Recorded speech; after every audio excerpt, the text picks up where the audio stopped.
Edibles and welcome back to the channel. मैंने कुछ video share करी थी लास्ट वीक में जिसमें मैंने बताया था कि कौन कौन से सेक्टर्स में आपको अच्छी मूव्स मिल सकती है और आप देखो कि 2 दिन के अंदर मार्केट में इतनी उथल पुथल रही। फ्राइडे को ऑलमोस्ट 200 सवा 200 पॉइंट डाउन जाने के बाद एक अच्छी recovery I and again same thing आज ऐसा हुआ कि मार्केट ने सडनली एक गैप डाउन दिया। मार्केट नीचे की तरफ गई और फिर अगेन वहां पे बैंकिंग और निफ्टी के अंदर दोनों के अंदर अच्छी रिकवरी आई और ओवरऑल सेक्टर्स जो मैंने आपको बताए थे जो आपको रडार पे रखने चाहिए और उनमें एक अच्छी मूव मिल सकती है। तो जो था एक तो फार्मा आईटी, ठीक है, IT is again a very good sector. Realty infra ये मैंने आपको बताया था कि इनके अंदर अच्छी मूव्स एक मिल सकती है, ठीक है। फिलहाल के लिए एक जो नेक्स्ट मूव के लिए जो तैयार हो रहा है जिसमें आज काफी अच्छी मूव आई वो था PSU bank.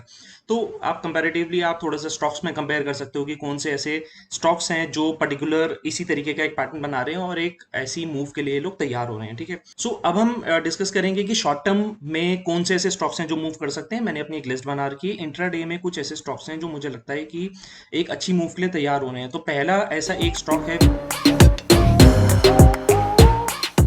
H D F C life ने जो अभी एक्चुअली अपनी क्लोजिंग दी है ये 718 पे दी है। अगर आप इसको क्लोजली वॉच करोगे सो एक पर्टिकुलर लेवल पर आने के बाद H D F C life resistance ले रहा था। इवन अगर मैं शॉर्ट टर्म अगर मैं इसके सपोर्ट लेवल्स पे देखता हूँ तो इस जोन में अराउंड 657 658 के आसपास आने के बाद ये सपोर्ट ले रहा था। बट ये सपोर्ट पे लेना थोड़ा सा कभी कभी रिस्की हो जाता है अगर कि व्यू क्लियर ना हो। बट ब्रेकआउट पे लेना थोड़ा सा और कंपेरेटिवली हमारे लिए बेटर हो जाता है, ठीक है। फिलहाल के लिए इसने अराउंड 695 से इसने ब्रेकआउट दिया बट अभी करंट लेवल इसका 718 चल रहा है, ठीक है। और एक पुराना इसका एक छोटा सा रेजिस्टेंस था which was around 712.90 713 on the odd levels. वहां पे एक रेजिस्टेंस था जहां से उसने अभी एक अपनी मूव दी है, ठीक है। अपसाइड जो इसके एक्चुअली लेवल्स ओपन हो जा रहे हैं दिस वुड बी फॉर 733 और 733 अगर एक बार अगर एक क्रॉस कर जाता है तो आई थिंक ये 743 के लिए ये ओपन हो रहा है, ठीक है। नीचे के इसके एक्चुअली सपोर्ट जोन्स कहाँ हैं अगर मैं शॉर्ट टर्म टाइम फ्रेम पे देखता हूँ। शॉर्ट टर्म एज एन की नीचे आया और वहां पर आकर के बाउंस कर गया या इंट्राडे के अंदर एक बार ये अगर लेवल पर आ जाता है तो 710 711 would be a very good support for the short term. In case अगर वो लेवल किसी वजह से ब्रेक कर जाता है तो 699 ऑन दी कंजर्वेटिव साइड इसके अच्छे लेवल्स दिखते हैं जो जहां पे इसको सपोर्ट लेना चाहिए, ठीक है। So H D F C life would be on radar. H D F C life के बाद next stock is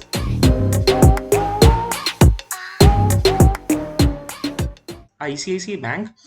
ICICI bank अगर आप देखोगे तो आज एक सडन डाउनसाइड आने के बाद इसने एक बहुत ही अच्छी रिकवरी करी। इवन लास्ट अगर मैं 15 मिनट्स का चार्ट देखता हूँ तो 15 मिनट्स के अंदर इसके अंदर काफी अच्छी बाइंग आई, ठीक है।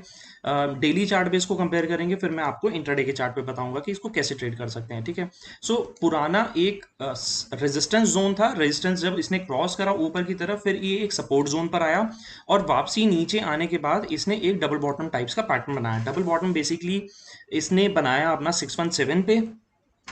ओवरऑल शॉर्ट टर्म के लिए 617 पे इसका एक सपोर्ट बन चुका है फिलहाल के लिए, ठीक है। 617 अगर ये ब्रेक कर देता है तो नीचे की तरफ इसके डाउनसाइड लेवल्स ओपन हो जाएंगे। बट आई थिंक अभी ये डबल बॉटम टाइप्स पैटर्न बनाने के बाद मुझे लगता है कि अपनी अपसाइड जर्नी शुरू कर रहा है। तो अगर पोजिशनल व्यू मैं लेकर के चलता हूं तो 617 के नीचे क्लोजिंग देता है तो एग्जिट। अभी जो एक्चुअल इसका सीएमपी है दिस इज 631, ठीक है। अपसाइड जो ओपन इसके शॉर्ट टर्म के लिए ओपन हो रहे हैं this would be for 660। But अभी हम अगर इंट्राडे के लिए बात करते हैं बिल्कुल एक्सट्रीम शॉर्ट टर्म लेवल्स की अगर मैं बात करता हूं तो ये इन लेवल्स पर आने के बाद ब्रेकआउट देने की कोशिश कर रहा है। ये एक लेवल है अराउंड 627 628 के आसपास से इसने ब्रेकआउट देने की कोशिश करी है। शॉर्ट टर्म में अगर ये लेवल्स पे सस्टेन करता है अराउंड 625 626 रुपए के लेवल्स पे अगर ये सस्टेन करता है तो आई फील ये ऊपर की तरफ जो लेवल्स ओपन हो रहे हैं दिस वुड बी फॉर 640 645, ठीक है। So ICICI bank actually looks good. इसके बाद एक नेक्स्ट स्टॉक है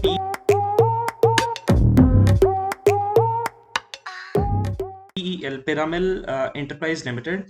डेली चार्ट पर अगर मैं देखता हूं इसको तो ये एक पैटर्न बना रहा है which is called a pole and flag pattern, ठीक है। पोल एंड फ्लैग पैटर्न के बेसिस पे ये अपनी जो मूव तैयार कर रहा है वो काफी बड़े लेवल्स के लिए मूव तैयार कर रहा है। बट अगेन अगर आपका पोजिशनल व्यू है लंबे टाइम के लिए अगर आप इसको देख रहे हो, आपका व्यू अगर आ रहा है कि ठीक है मैंने पोजिशनल एक स्टॉक को लेकर के रखना है और उसको आगे तक लंबे टाइम तक कैरी करना है तो एक अलग बात है। उसके लिए जो आपका सपोर्ट जोन से कह सकते हैं कि जो एग्जिट जोन्स रहेंगे अगर किसी वजह से 2150 का लेवल्स अगर ये ब्रेक कर देता है नीचे की तरफ देन सिंपली एग्जिट, ठीक है। शॉर्ट टर्म के अगर मैं मूव की बात करता हूं तो शॉर्ट टर्म में मेरे को इसका अप्रोक्सीमेट जो व्यू लग रहा है, this would be for around 2420 2440 would be the very good levels, जहां तक ये अभी एक शॉर्ट टर्म में मूव दे सकता है। ठीक है, फिलहाल इंट्राडे के चार्ट पे भी यहाँ पर एक अच्छी मूव दिखाने की कोशिश कर रहा है। नीचे की तरफ अगर किसी वजह से 2225 2230 लेवल के आसपास मिल जाता है, सो एक अच्छी स्ट्रॉन्ग एंट्री जो लेवल्स पॉइंट मिल सकते हैं वो यहाँ पर मिलेंगे। ठीक है, next stock is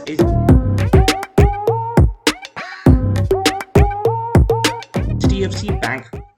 HDFC bank अगर मैं इंट्राडे लेवल्स पर देखता हूं, फिलहाल HDFC बैंक दो तीन बार जो फ्राइडे वाला जो मूव आया था, फ्राइडे को भी अराउंड ये 1460 रुपए के आसपास इसने सपोर्ट लिया था। ठीक है, और आज भी वही सेम चीज हुई कि नीचे आया 1460 के लेवल पे, बहुत ज्यादा देर ये सस्टेन नहीं करा और वहां से ये वापसी अपनी इसने बाउंस दे दिया। ठीक है, ऊपर देने के बाद अभी फिलहाल के लिए इसने 30 मिनट्स के चार्ट पे, एक छोटे टाइम फ्रेम की अगर मैं चार्ट की बात करता हूं, तो इसने लास्ट में जाते जाते एक अच्छा ब्रेकआउट दिया विच वाज अराउंड 1486 के आसपास से इसने एक बड़ी मूव दी। ठीक है, सो शॉर्ट टर्म के लिए 1459 1458 और levels would be a very good support.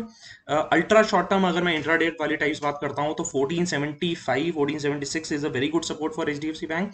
ऊपर की तरफ जो इसके लेवल्स ओपन हो रहे हैं, आई थिंक 1502 और 1512 के लिए इसके लेवल्स ओपन हो रहे हैं, बहुत शॉर्ट टर्म टाइम के लेवल है। ठीक है, तो फिलहाल रडार पे इन चार स्टॉक्स को रखेंगे और देखेंगे कि ये कल, I mean not exactly for intraday, but yes आने वाले शॉर्ट टर्म में किस तरीके से परफॉर्म करेंगे और फिर उसको धीरे धीरे हम रिव्यू करेंगे।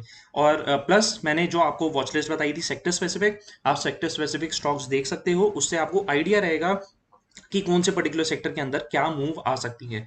और आई होप आपको ये वीडियो नॉलेजेबल लगी होगी, and thank you so much for watching, and don't forget to hit this subscribe and like button.